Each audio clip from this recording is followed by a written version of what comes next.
পার্কের ভিতরে আমার বেস্ট ফ্রেন্ড মিতুকে এক ছেলে চুমু খেলো। আমি তার দেখে 420 ভোল্টের একটা শক খেলাম।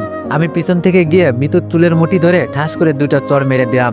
ওকে মারা দেখে ছেলেটি ভয়ে লাফ মেরে উঠে এক দৌড় মেরে পালিয়ে গেল। মিতু আমার সাথে মারামারি করতে শুরু করে দিল। তবে ওর চুলের মুঠি আমার হাতের মধ্যে থাকায় ওকে চর মারতে আমার একটু সুবিধাই হলো। মিতু শুধু ওর বড় বড় আঙুল দিয়ে আমাকে খামচে গেল। মারামারি শেষ। মিতু বলল, তুই কোন সাহসে আমার গায়ে হাত তুললি, এতিমের বাচ্চা? আমি বললাম, বেস্ট ফ্রেন্ডের অধিকারে। মিতু বলল, নিকুচি করেছে তোর ফ্রেন্ডশিপের। দাঁড়া, আমি এখনই আমার ভাইকে ফোন করে সব বলছি। আমার গায়ে হাত তুলিস, তোকে আমি জেলের ভাত খাইয়ে ছাড়বো। আমি বললাম, যে এতিম তার আবার কিসের জেলের ভয়? বাইরে থাকলে তো 2 মুঠো খাবারের জন্য কত কষ্ট করতে হয়, তার থেকে জেলে গেলেই ভালো হবে, অন্তত খাবারটা পাওয়া যাবে। মিতু বলল, তুই আমার গায়ে হাত তুললি কেন? আমি বললাম, অপুর সাথে না মিশতে আমি তোকে এর আগেও অনেকবার নিষেধ করেছিলাম, কিন্তু তুই আমার কথা শুনিস নাই। ওর সাথে মিশে পার্কে বসে চুমাচুমি করছিস। মিতু বলল, আমার বিএফের সাথে চুমাচুমি করব না কি করব সেটা আমার পার্সোনাল ব্যাপার। আমি বললাম, ও তোকে নয়, তোর দেহকে ভালোবাসে, তোর বাবার টাকা পয়সাকে ভালোবাসে, অনেক মেয়ের সাথেই ওর সম্পর্ক আছে। মিতু আমার গালে চর মেরে বলল, ওর নামে আর একটা বাজে কথাও বলবি না। তোর মতো 10টা ছেলে ওর বাসার চাকর, এতিমের বাচ্চা, তোকে আমি মাথায় তুলে ফেলেছি, তাই আজ তোর এত বড় সাহস হয়েছে আমাকে মারার, নির্লজ্জ বেহায়া কোথাকার। আমি বললাম, যত ইচ্ছে গালি দে, আর শোন, আমি তোকে শুধু বেস্ট ফ্রেন্ড না, ভালোবাসি। মিতু আমার গালে আবারও চর মেরে দিয়ে বলল, এই নে তোর ভালোবাসার উপহার। আমি গালে হাত দিয়ে দাঁড়িয়ে থাকলাম। মিতু আবারও আমার চর মেরে চলে গেল। আমি জানি মিতু আমার উপর রাগ করে এইসব বলেছে। ও কখনো ওর ভাইকে ফোন করে এইসব বলবে না, কেননা এর আগেও অনেকবার ওর সাথে আমার মারামারি হয়েছে। আর ওর ভাই সব জেনেও আমাকে কিছু বলবে না, কেননা ওর ভাইয়ের জীবন বাঁচাতে গিয়েই আমার আপু আজ হাসপাতালে কোমায় পড়ে আছেন। চলুন তাহলে আপনাদের সবকিছু খুলে বলা যাক। মিতু যে আমাকে এতিম বলল, আসলে আমি এতিম নই। এই শহরে একজন নামকরা ধনীর ছেলে আমি, কিন্তু আজ আমার আব্বু থেকেও নেই। আমি যখন পেটে ছিলাম আর আমার আপুর বয়স যখন 5 বছর, তখন আমার আব্বু আমার আম্মুকে তালাক দিয়ে এক ধনী মেয়েকে বিয়ে করে নেন। এরপর একদিন আম্মু আমাকে জন্ম দিয়েই চলে যান না ফেরার দেশে। আমাকে কোলে করে নিয়েই আমার আপু মানুষের দ্বারে দ্বারে ভিক্ষা করে বেরিয়েছে। আমার বয়স যখন 5 বছর, তখন আমার আপু মানুষের বাসায় কাজ করে এনে আমাকে খাইয়েছেন। এভাবেই আপুর কাছে আমার মা বাবার আদরে বড় হতে থাকি। আমি যখন 9-এ উঠলাম, তখন আমার আপু মানুষের বাসায় কাজ করা ছেড়ে দিয়ে গার্মেন্টসে চাকরি নিল, কেননা আমার আপু ছিল অনেক সুন্দরী। বাসায় কাজ করতে গেলে অনেকে খারাপ নজর দিত। একদিন আমি এসএসসি পরীক্ষায় A+ পেয়ে আমি খুশিতে বাড়ি ফিরে দেখলাম আপু বাসায় ফিরে নাই। আপুর কাছে শুধু একটা ভাঙা বাটন ফোন রয়েছে। আমি পাশের বাসায় গিয়ে একটা ফোন চেয়ে আপুকে ফোন দিতেই এক ছেলে মানুষ ফোন ধরে হ্যালো বলল। আমি বললাম, আপনি কে? আমার আপুকে ফোন দিন। ছেলেটি বলল, তোমার আপু হাসপাতালে, তুমি এই হাসপাতালে চলে আসো। আমি গিয়ে দেখলাম আপু বেডে শুয়ে আছেন। ওর পুরো মাথায় চুলগুলো কেটে ফেলা, সাদা কাপড়ে ব্যান্ডেজ করা। আমি বললাম, আমার আপুর কি হয়েছে? মিতুর ভাই বলল, আমাকে সন্ত্রাসীর হাত থেকে বাঁচাতে গিয়ে তোমার আপু গুলি খেয়েছে। আমি মিতুর ভাইকে গিয়ে বলতে লাগলাম, আপনার জন্য আমার আপুর এমন হয়েছে, আমার আপুর কিছু হলে আপনাকে ছাড়বো না, আপু ছাড়া আমার আর কেউ নেই। মিতুর ভাই এসে আমাকে বুকের সাথে জড়িয়ে ধরে বলল, কে বলেছে তোমার কেউ নেই? আমি আছি, তোমার আপুর ভালো হতে যত টাকা লাগবে সব টাকা আমি দিয়ে চিকিৎসা করাবো। আমার জীবন বাঁচাতে গিয়ে তোমার আপু নিজের জীবন উৎসর্গ করতে দ্বিধাবোধ করেনি, আর আমি এগুলো করতে না পারলে আমাকে আল্লাহ কোনোদিনও ক্ষমা করবে না। ডাক্তার এসে একটা রিপোর্ট দেখে জানালেন উনি কোমায় চলে গেছেন। ভালো হওয়ার সম্ভাবনা নেই বললেই চলে, মাত্র 1%। আমি আপুকে জড়িয়ে ধরে কান্না শুরু করলাম। আপু কিছুই বলছে না। দেখলাম শুধু ওর চোখের কোণা দিয়ে 2 ফোঁটা জল বেরিয়ে আসলো। সেই থেকে মিতুর ভাই আমার আপুকে দেখার জন্য একজন নার্স রেখেছে এবং সমস্ত চিকিৎসার দায়িত্ব উনিই নিয়েছেন। আমি অনেকক্ষণ পার্কে বসে থেকে বাড়ি যাওয়ার জন্য বের হয়ে রাস্তায় যেতেই কিছু পুলিশ এসে আমাকে অ্যারেস্ট করলো। সরি আবির, আমার কিছুই করার নেই, উপর থেকে অর্ডার তোমাকে অ্যারেস্ট করার। মিতুর ভাই বলল, এবার আমার বোন আমাকে নয়, ডাইরেক্ট থানায় এসআইয়ের নিকটে নারী নির্যাতনের কমপ্লেন করেছে। আমাকে ক্ষমা করে দিও, আমি নিরুপায়, তবে তোমার জন্য আমি সাজাটা কমিয়ে দেওয়ার ব্যবস্থা করতে পারি। আমি সব বুঝতে পেরে আমার 2 হাত সামনে বাড়িয়ে দিলাম। মিতুর ভাই আমাকে হ্যান্ডকাপ না পরিয়ে বলল, তার দরকার নেই, তুমি এমনিতেই চলো। আমি জিপে বসে ভাবছি, কতদিন মিতু আমাকে চড় মেরেছে বিনা দোষে বিনা কারণে। কই, আমি তো কারো কাছে কমপ্লেন করে নাই, আর আজও আমার বিরুদ্ধে কমপ্লেন করে আমাকে পুলিশে ধরিয়ে দিল। আমাকে জেলের ভিতর ঢুকিয়ে দিয়ে মিতুর ভাই বলল, তোমার যখন যা দরকার হবে আমাকে বলো, আমি সব ব্যবস্থা করে দিব, আর তোমার নিম্ন শ্রেণী 1 মাস জেল খাটতেই হবে।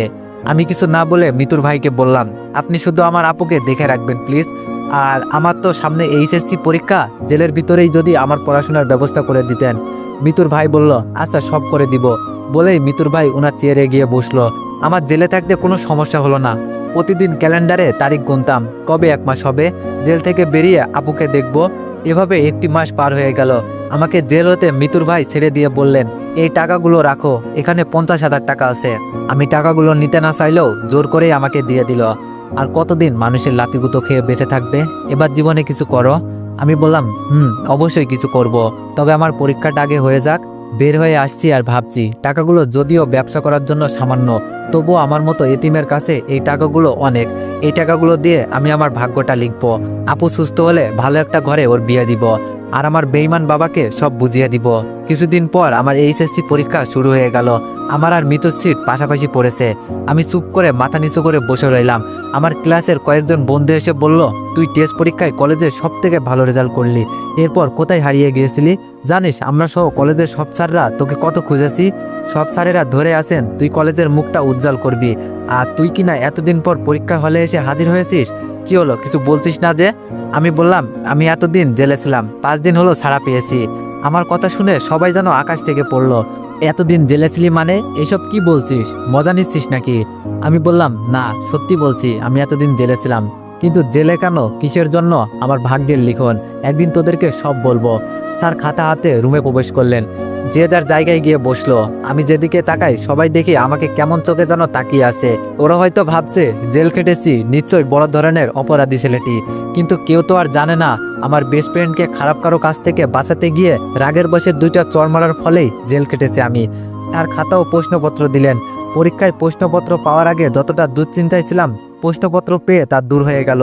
শুরু করে দিলাম লেখা। সবার আগে আমি উঠে দাঁড়িয়ে গিয়ে, স্যার অতিরিক্ত পেজ লাগবে বলতে, স্যার সহ পুরো রুমে ছাত্রছাত্রী আমার দিকে তাকালো। এত তাড়াতাড়ি অতিরিক্ত পেজ নিব শুনে এক স্যার এসে আমার খাতাটা উল্টে পাল্টে দেখলো। আমি ভাবছি স্যার এমন করছে কেন। পুরো খাতা দেখলেন, পরে আমাকে খাতা দিলেন। এই অতিরিক্ত পেজ নেওয়ার পর থেকে আমার যত সমস্যার সৃষ্টি হয়ে গেল। স্যার তো নকল করছি ভেবে পাশে এসে পুরো 5 মিনিট দাঁড়িয়ে থেকে লেখা দেখলেন, আবার হঠাৎ ঘাড়ে হাত রাখলেন। আমি তো ভয় পেয়ে গিয়ে স্যারের দিকে তাকাতেই উনি বললেন, গুড, ক্যারি অন। স্যার চলে গেলেন। তারপরই পরপরই 3বার পেছন থেকে কেউ কলমের নিব দিয়ে পিঠে খোঁচা মারল। আমি হালকা ঘাড় ঘুরিয়ে তাকাতেই মিতু বলল, 2-এর ক নম্বর প্রশ্নের উত্তরটা কি হবে এতিমের বাচ্চা? ঘাড় ঘুরিয়ে নিয়ে আবার লিখতে শুরু করলাম।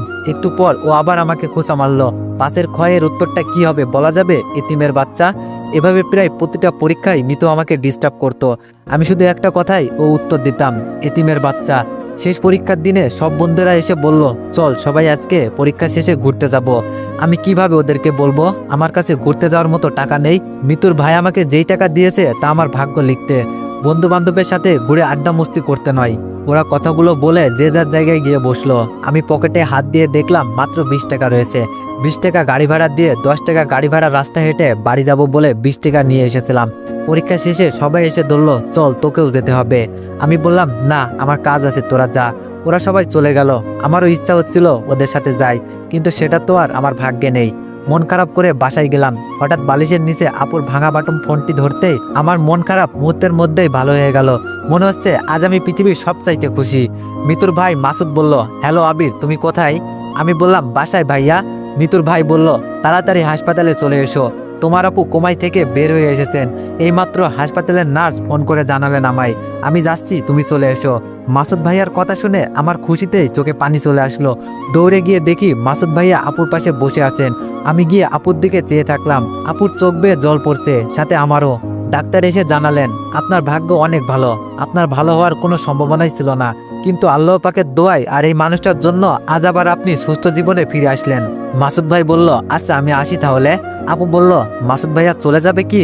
আপু আমাকে ওনাকে ডাকতে বললেন। আমি ডাকতে মাসুদ ভাইয়া আবার আসলো। আপু ওনার এক হাত ধরে কান্না ভেজা কণ্ঠে বললেন, আপনার এই ঋণ আমি কোনোদিনও শোধ করতে পারবো না। মাসুদ ভাই বলল, এভাবে বলছো কেন? আমার জন্যই তোমার এই অবস্থায় পড়তে হয়েছিল। নিজের জীবন হতে কয়েকটা বছর হারিয়ে ফেলেছো, আমি ঋণী তোমার কাছে। মাসুদ ভাই বলল, চলো আমার গাড়িতে করে তোমাদের বাসা অবধি এগিয়ে দিয়ে আসি। আপুকে নিয়ে আমি পিছনে বসে আছি আর ভাবছি, মাসুদ ভাই সত্যি মানুষ নয়, ফেরেশতা। এমন একটা মানুষের হাতেই যদি আমার আপুটাকে তুলে দিতে পারতাম, তাহলে ভাই হিসাবে আমার আপুটাকে শ্রেষ্ঠ উপহার দেওয়া হতো আমার। বস্তির এক নোংরা জায়গায় গাড়ি থামাতে বলাই মাসুদ ভাইয়া অবাক হয়ে বললেন, এখানে গাড়ি থামাতে বললেন যে? আমি বললাম, আমরা এই বস্তিতেই থাকি, একটু ভিতরেই আমাদের বাসা, আর বাসা অবধি আপনার গাড়ি যাবে না। গাড়ি থেকে নেমে আমরা চলে আসতেই উনি আমাদের ডেকে বললেন, কোনো সমস্যা বা প্রয়োজন হলে জানাইও, ইনশাল্লাহ নিজের সর্বোচ্চ দিয়ে তোমাদের পাশে থাকবো। আপু মাথা নাড়ালো, উনি চলে গেলেন। আমি আর আপু আমাদের বাড়িতে চলে আসলাম। কয়েকদিন পর আপু আর আমি বসে থেকে প্ল্যান করছি কিভাবে আমাদের এই পরিস্থিতিটা বদলানো যায়। আপু বলল, আমরা আগে যেখানে থাকতাম ওখানে বাড়ি ভিটেটা বিক্রি করে দিই, যা হবে আর তোর কাছে যা আছে তা দিয়ে আমরা টাকাগুলো কাজে লাগিয়ে দিই ভাই। আমি বললাম, আপু ওই জমিটা বিক্রি করে সর্বোচ্চ 30,000 টাকা পাওয়া যাবে, এই দিয়ে কিভাবে কি করব আমরা? আপু বলল, ভাই আমরা ওই 30,000 টাকা আর তোর কাছে 50,000 দিয়ে আমরা একদিন ভাগ্যটা এমনভাবে লিখবো যা হয়তো কেউ কখনো স্বপ্নই ভাবতে পারবে না। আমি বললাম, কি করব আমরা? আপু বলল, দীর্ঘদিন আমার গার্মেন্টসে কাজ করার অভিজ্ঞতা আর আমার সাথে কাজ করা কিছু চেনা জানা মানুষ নিয়ে ছোট্ট একটা ওয়ার্কশপ নিয়ে আমরা আমাদের যাত্রাটা শুরু করব ভাই। আপু কি করতে চাইছে আমার মাথায় ঢুকলো না। আমি বললাম, আপু কিছু বুঝলাম না। আপু বলল, আমরা প্রথমে পুরনো কয়েকটি সেলাই মেশিন কিনবো, তারপর কিছু গার্মেন্টস কর্মীদের পার্ট টাইম এখানে কাজ করার জন্য সংগ্রহ করব। এরপর আমরা ছোটখাটো কাজ ধরবো এবং খুব সূক্ষ্মভাবে কাজ করব। আমি বললাম, আপু তাহলে মাসুদ ভাইয়াকে আমাদের জানানো উচিত, ওনার থেকে কিছু পরামর্শ নেওয়া উচিত। এমনিতে আপু আসার পর থেকে আমি যখন মাসুদ ভাইয়ার সাথে কথা বলতাম তখন আপু শুধু ওনার কথাই বলতো, উনি কেমন আছে জানতে চাইতো। আজ আবার ওনার কথা বলাতে আপু অনেক খুশি হয়ে গেল।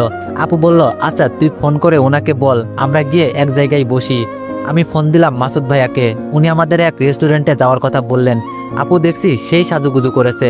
আমার কিছুটা শখ হলো, আপু আগে থেকেই মাসুদ ভাইয়ের সাথে পরিচয় নেই তো, ওনাদের মাঝে কোনো সম্পর্ক আছে মনে করে আমার শখ হলো। আপুকে গিয়ে বললাম, আপু এত সাজুগুজু ব্যাপার কি? আপু বলল, ওনার সামনে আমরা যাব, একটু তো সাজুগুজু করতেই হবে। আমি বললাম, আপু উনি যদি তোমার প্রেমে পড়ে যায়? আপু বলল, চুপ, তুই অনেক দুষ্টু হয়ে গেছিস, চল এখন। আমি বললাম, আপু তোমাদের মাঝে গিয়ে আমি কি করব? তুই একাই যা। আপু বলল, দিব একটা চর, চল বলছি। আপু আমার হাত ধরে নিয়ে গেল। রেস্টুরেন্টে বসে আমি ওদের দুইজনের মাঝে বাধা হয়ে বসে থাকলাম। মাসুদ ভাইয়ার দৃষ্টি বলছে আমি যেন উঠে যাই, ওনার শুভ দৃষ্টিতে আমি যেন বাধা হয়ে আসি। আমি একটা বাহানা দিয়ে উঠে যেতে আপু আমার হাত চেপে ধরলো আর ছাড়লই না। মাসুদ ভাইয়ার সাথে সব কথা শেষ। উনি আমাদের পুরনো সেলাই মেশিন কিনে কাজটা তাড়াতাড়ি শুরু করতে বললেন।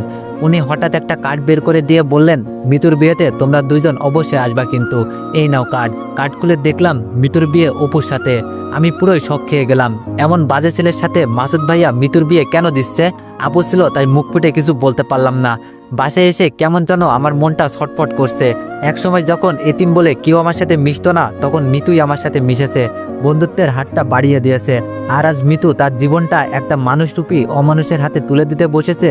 ওর বেস্ট ফ্রেন্ড হিসাবে আমার কি কিছুই করার নেই? অবশ্যই আছে, ওর চোখ থেকে অন্ধকারের পটিটা তুলে ফেলতে হবে। যে করি হোক এই বিয়েটা ভাঙতেই হবে। মাসুদ ভাইয়াকে ফোন দিলাম, উনি ফোন ধরলেন না। আমি ওনার থানায় গিয়ে সব বলে দিলাম এবং সত্যি কিনা তার প্রমাণ দিয়ে অপুর সাথে সম্পর্ক করা সব মেয়েদের সাথে ওনার কথা বলিয়ে দিলাম। বাসায় চলে আসছি আর ভাবছি, তুই আমার বেস্টু আর এমন লুচ্চারে বিয়া করবি তা তো হবে না। দিছি ঠিক মতো বোম লাগাইয়া, এখন কেমন ফাটে তা দেখার বিষয়। বাসায় গেলাম একটু পর, আপু বলল তোর ফোন। আমি বললাম, কে আপু? আপু বলল, কি জানি একটা মেয়ে ফোন দিয়েছে, তোকে ছাড়া নাকি কারোর সাথে কথা বলবে না। ফোন ধরতেই এলোপাতারি গাল শুরু করে দিল, তোকে জেলের ভাত খাইয়েও কি শিক্ষা হয়নি? আবারও আমাদের পেছনে লেগেছি। তোর জন্য ভাইয়া অপুর সাথে আমার বিয়েটা ক্যান্সেল করেছে আর অপুকে জেলে পুরে দিবে বলেছে। অপু যদি কিছু হয়। আমি আস্তে করে ফোনটা কেটে দিয়ে বলছি, তাইরে নাইরে নাইরে। অমনি আপু আমার কানের উপরে চিমটা টেনে ধরে বলল, রেস্টুরেন্টে এমন কেন করছিলি আমার মিষ্টি ভাই? আমি বললাম, আপু আসতে লাগছে তো। তো এভরিওয়ান, এই গল্পটি অনেক বেশি ইন্টারেস্টিং হতে চলেছে। তো তোমাদের গল্পটি আশা করি অনেক ভালো লাগবে।